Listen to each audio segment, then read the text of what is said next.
So I mentioned in my last video, Israel, A Time to Cleanse, Ezekiel 36, that America and Israel right now are living parallel lives, operating from the same playbook.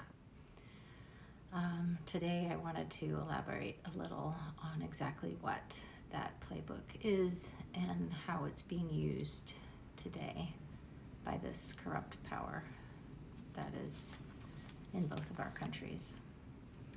The truth that I shared about in that video about the corrupt power in Israelis' leadership being behind the Hamas October 7th attack on innocent Israeli citizens is sadly not the first.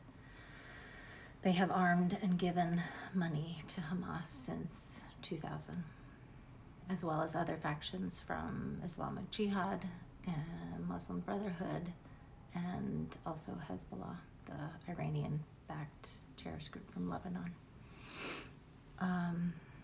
So let me say this again so it'll sink in. Your country, or corrupt power in your country, is giving money and weapons to Hamas to kill its own people. And the reason they are doing this is two parts. One is to instill fear and outrage in the Israeli people, and two is to justify their brutish actions on Palestinians. This is the main purpose of the playbook, the main tenet, I guess you would say. And to be clear, it's not in obvious ways. It's not like Netanyahu is giving a briefcase to the IDF chief of staff and having him go over to Hamas and make a deal. That's not how this corrupt power works. It's all done in back channels by people you would never suspect. People that this corrupt power uses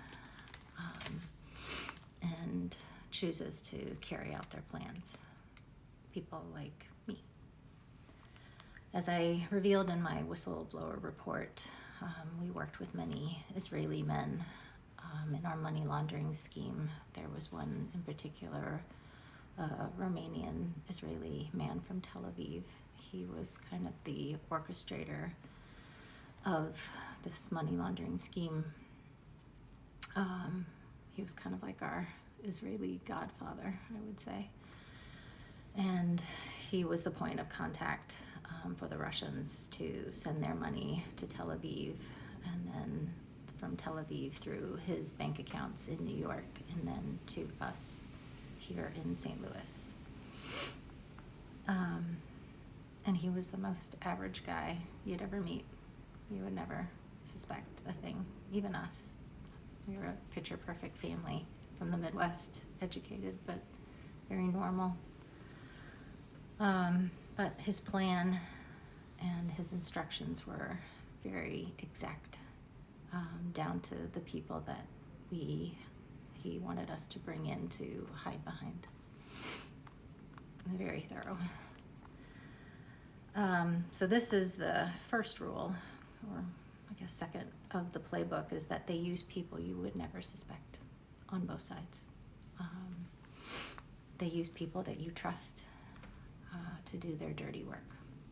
And how they lure them in, convince them to betray their own country. I can say that it's the same way that Satan has always done it.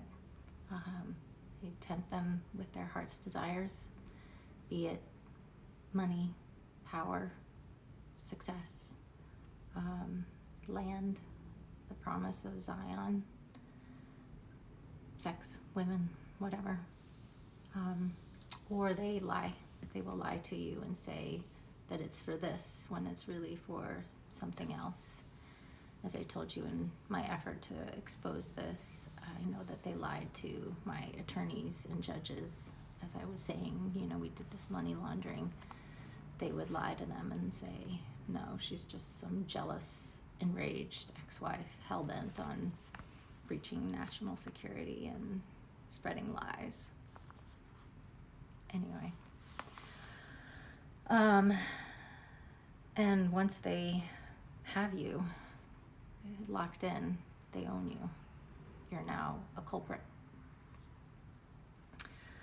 And the third rule of the playbook is having people in positions of power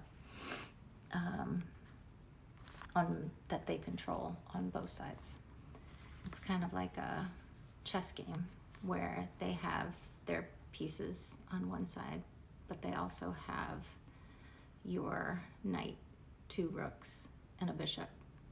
They have control of them on your side. Not a fair game at all. And this is what I see playing out in America as well today in many ways, particularly with what's happening at the Mexican border and the threats of terrorist attack and war on America, which are both completely orchestrated by this corrupt power. In Mexico, over the last 8 years, they have been working with the cartels in Mexico. As I mentioned, this corrupt power is comprised of 7 men, and one of them is from Mexico.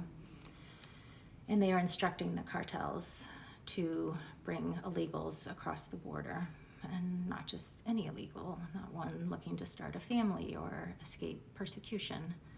These are illegals that are instructed to cause civil disobedience or turmoil on U.S. soil.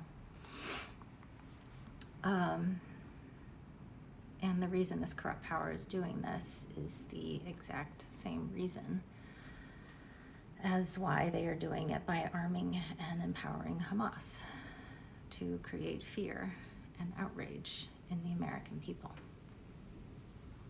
This is the essence of the playbook. As I said before, fear is a very powerful and manipulative tool, and this corrupt power loves it, feeds off of it.